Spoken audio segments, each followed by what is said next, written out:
Ce fameux New Deal technologique, le NDT. Lancé officiellement, c'était quand déjà? Fin février 2025. C'est ça, le 24 février, par le président Bassirou Diomaye Faye. Avec une vision très claire affichée, Sénégal, nation souveraine, prospère, leader numérique en Afrique. Le tout dans une perspective à long terme. Sénégal 2050. Ok, Sénégal 2050, ça sonne bien, mais concrètement, derrière les mots, qu'est-ce qu'il y a dans ce NDT? Alors, ce qui est frappant, c'est sa structure. Les sources officielles parlent de 5 grands axes stratégiques d'ici 2034. Le premier, et c'est peut-être politiquement le plus marquant, c'est cette quête de souveraineté numérique. Souveraineté numérique, c'est-à-dire contrôler ses propres données, ses infrastructures. Exactement. Développer des solutions locales, un cloud souverain, renforcer la cyber-résilience, sécuriser les infrastructures critiques. C'est vraiment une volonté d'indépendance technologique qui est affirmée là. Une sorte de forteresse numérique sénégalaise, si on veut. Intéressant. Et les autres axes? Deuxième axe, la digitalisation massive des services publics. Imaginez le cadastre, l'état civil, le foncier, tout ça accessible en ligne. Ah oui, la e-administration. Voilà. Plus une identité numérique unique, biométrique, et un guichet unique citoyen pour simplifier les démarches administratives. Ça, c'est un gros morceau. J'imagine. Et après? Troisième axe, l'accès universel à Internet. L'idée, c'est d'apporter une connectivité de qualité, abordable partout dans le pays, pas seulement à Dakar, hein. Quatrième axe, booster l'économie numérique privée. Les startups, les PME. C'est ça. Soutenir les PME, les startups, avec une mise à jour du Startup Act d'ailleurs, pour faire émerger ce qu'ils appellent des champions nationaux. Et le dernier axe, c'est plus tourné vers l'extérieur? L'Afrique? Tout à fait. Le cinquième axe vise un leadership africain en recherche et développement, avec des projets concrets comme un centre de calcul pour l'IA ou un programme IA et Digital Factory qui couvre le cloud, la cybersécurité, la réalité virtuelle, le gaming, la robotique. Donc, à la fois se renforcer en interne et rayonner. C'est ça l'idée. C'est très ambitieux. Et financièrement, ça représente quoi exactement? On a les chiffres? Oui. Et ils sont impressionnants. On parle de plus de 1000 milliards de francs CFA d'investissement. Ça fait à peu près 1,5 milliard d'euros. 1,5 milliard d'euros. Oui, pour financer 12 programmes phares, 50 projets spécifiques. Et avec une promesse d'emploi énorme. 100 000 emplois directs, 200 000 indirects d'ici 2034. C'est colossal. 300 000 emplois potentiels. L'ambition est clairement là. Mais bon, au-delà des plans, des chiffres, sur le terrain, est-ce que ça bouge déjà? Est-ce qu'on voit des choses concrètes? Oui, ça bouge. Côté infrastructure, par exemple, le projet le plus visible, c'est le Parc des technologies numériques, le PTN, à Diamniadio. Ah oui, la ville nouvelle près de Dakar. Voilà. C'est censé être la vitrine technologique. On voit aussi des acteurs privés qui investissent dans les data centers. C'est crucial pour héberger les données localement pour cette souveraineté, justement. Pays Data Centers a lancé son DKR1 mi-2024, par exemple. Et la fibre optique, ça avance? Oui, le déploiement s'intensifie, c'est une priorité. J'ai vu aussi qu'il y avait une volonté de produire localement une usine d'ordinateurs Jambar, c'est ça? Exactement. Une marque Made in Sénégal, assemblée par Idia Connect, aussi à Diamniadio. C'est un signal fort pour ne pas dépendre que des importations. Et quels sont les secteurs qui cartonnent le plus en ce moment? Alors la FinTech, évidemment, avec l'exemple que tout le monde a en tête, Wave. La première licorne sénégalaise. Et d'Afrique francophone. Oui, un symbole très fort. Ça montre que c'est possible. L'intelligence artificielle est aussi une grosse priorité. Il y a un sommet Saltis fin 2025 et ce programme IA et Digital Factory dont je parlais. Même le e-sport, j'ai vu ça, ça bouge. Oui, c'est intéressant. Il y a un partenariat entre Sénégal Numérique et SANU et le Comité national de promotion du e-sport. Ils utilisent même les espaces Sénégal Service, des points d'accès public, pour leur connectivité. Ça montre que ça essaime un peu partout. C'est ça. Et puis bien sûr, l'éducation numérique, c'est fondamental. Il y a des coopérations renforcées avec Sonatel, donc Orange, et Huawei aussi. Un accord récent en août 2025. Oui. Et une stratégie dédiée pour 2025-2029 avec un budget conséquent autour de 230 millions de dollars. Et l'objectif de former, 105 000 enseignants et personnels. C'est énorme. Et pour attirer les investisseurs, les regards, Dakar accueille deux événements aussi. Oui, comme le Next End Summit fin 2025. Ça fait partie de la stratégie de rayonnement, hein. D'accord. Et tout ça, ça repose sur quoi? J'imagine sur les gens, le fameux capital humain. Le Sénégal a une population très jeune. Est-ce que la formation suit le rythme? C'est primordial, c'est le nerf de la guerre, et toutes les sources le disent. D'où l'importance des initiatives comme le Dakar Institute of Technology, spécialisé en IA et Big Data, ou le programme Force N pour l'emploi des jeunes dans le numérique. Et les incubateurs, ils jouent leur rôle? Ah oui, ils sont cruciaux. Il y en a plusieurs connus, c'est IC Dakar, le DRG Innovation Lab, Joko Labs, Impact Hub. Ils accompagnent les porteurs de projets. Et puis il y a les structures de financement et d'accompagnement, comme la DRUJ ou la DEPME. L'écosystème est là, il se structure, il bouillonne même. Ok, le tableau d'ensemble est assez impressionnant. Vision, argent, projet, un écosystème dynamique. Mais, parce qu'il y a souvent un mais, quand on creuse un peu, l'image devient plus nuancée, non? J'ai vu passer des infos contradictoires, par exemple, sur l'attractivité réelle de l'écosystème start-up. Exactement. C'est là qu'on commence à voir les complexités. Par exemple, un rapport de Startup Blink, sorti en mai 2025, a mis un petit coup de froid. Il montrait une baisse du Sénégal et de Dakar dans leurs classements mondiaux. Ah bon?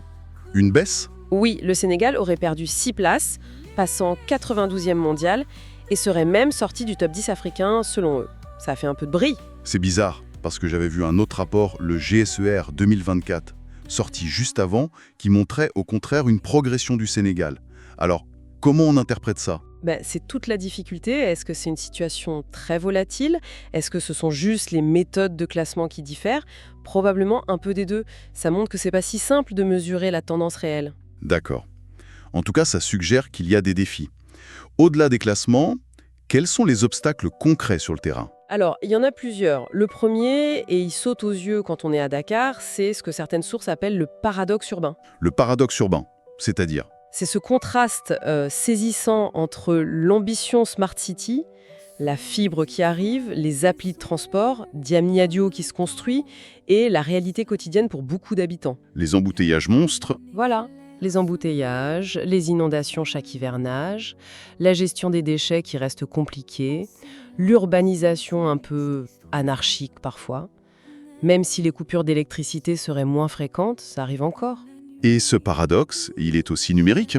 Complètement. C'est une vraie fracture numérique visible. Vous avez des quartiers hyper connectés et juste à côté des zones sans accès à l'eau potable ou même pas correctement cartographiées.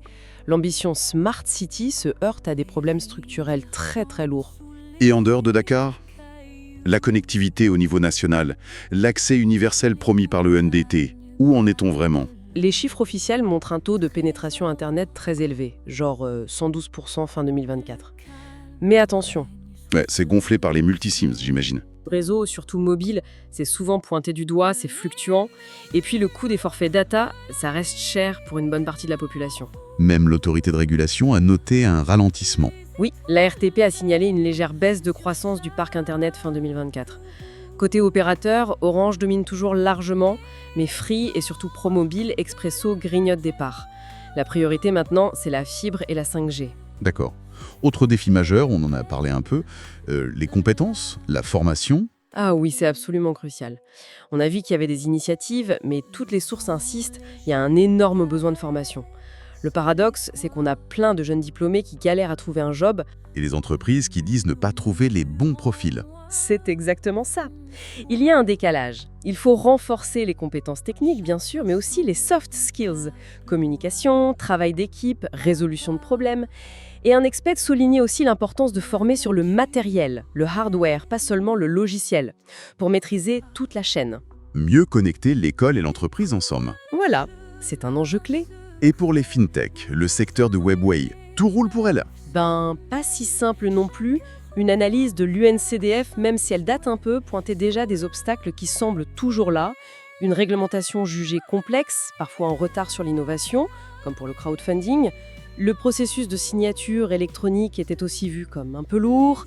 Ajoutez à ça un faible pouvoir de négociation face aux banques, des difficultés d'accès au financement, les banques sont frileuses, les fonds de garantie parfois lents, et un écosystème qui a encore besoin de se structurer pour faciliter les partenariats. Et un dernier défi, plus général.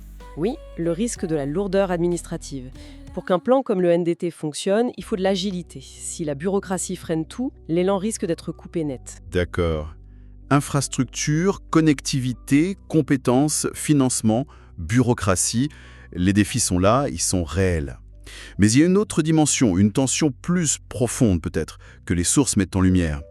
Et c'est là qu'on touche au cœur du sujet, je crois, la question des droits fondamentaux. Le NDT parle de protéger la vie privée, c'est écrit noir sur blanc. Mais est-ce que cette course à la technologie ne se fait pas au détriment des libertés ? Ce rapport de 2019 pour Global Partner Digital et Jonction, il était assez alarmant, non? Oui, il tirait déjà la sonnette d'alarme et c'est le poids qui inquiète beaucoup d'observateurs, la société civile notamment. Il faut savoir que le Sénégal a des lois sur le numérique depuis 2008, renforcées en 2016, notamment sur la cybercriminalité, les données personnelles, mais aussi sur le renseignement. Et ces lois, elles donnent quel pouvoir aux autorités? Elles définissent d'abord les infractions numériques, mais surtout, elles accordent des pouvoirs d'enquête très étendus. On parle d'interception de communication, y compris le contenu. Le contenu des messages. Oui. Conservation rapide des données par les FAI, perquisition informatique, accès à distance aux données stockées, surveillance technique par les services de renseignement, géolocalisation. C'est un arsenal assez complet, encadré par le Code de procédure pénale et la loi sur le renseignement. Des pouvoirs très larges, effectivement. Et le rapport de 2019, quel risque précis identifié par rapport à ça? Plusieurs préoccupations majeures. D'abord sur la vie privée. Le rapport s'inquiétait du risque d'interception sans limite, de durée claire, sans recours immédiat possible. Il jugeait les pouvoirs d'accès aux données si larges qu'ils pouvaient déborder des cibles initiales. Il signalait aussi des collectes de données parfois limitées, sans toujours l'autorisation de la Commission de protection des données, la CDP, sans consentement éclairé. Il citait la vidéosurveillance, la prospection commerciale, les données RH, les logs de connexion, les données des réseaux sociaux. Et enfin, un gros souci sur la sécurisation insuffisante de toutes ces données collectées. Et au-delà de la vie privée, la liberté d'expression? Là aussi, le rapport de 2019 était critique. Il pointait l'utilisation dans la loi de termes jugés vagues, comme insultes ou bonnes mœurs. Le risque, selon eux, c'était que ça puisse être utilisé pour, disons, faire taire la critique, notamment religieuse, ou cibler des personnes pour leur orientation sexuelle ou même leur façon de s'habiller. Une critique sur l'ambiguïté de la loi qui peut laisser place à l'arbitraire et les droits de la défense dans tout ça? C'était un autre point noir, des difficultés pour faire appel d'une détention provisoire, des possibilités d'interdire à l'inculpé de communiquer, des retards de permis de visite. Tout ça pouvait conduire, selon le rapport, à une érosion de la présomption d'innocence dans les affaires de cybercriminalité. Et puis, un point fondamental soulevé dès 2019, le manque de consultation multi-acteurs. Pas assez de dialogue avec la société civile, les experts indépendants, dans la définition de ces politiques de cybersécurité. C'est absolument crucial ce point, parce qu'on a d'un côté le NDT qui affiche la protection de la vie privée comme objectif, Oui, c'est écrit. et de l'autre, cet arsenal légal, ses pouvoirs étendus, et ses inquiétudes sur les pratiques réelles, qui datent pas d'hier. La grande question, c'est comment cet équilibre hyper délicat est ou sera géré sur le terrain. Ce n'est pas juste une question de technologie, c'est une question de gouvernance, d'impact sur les droits humains. C'est tout l'enjeu.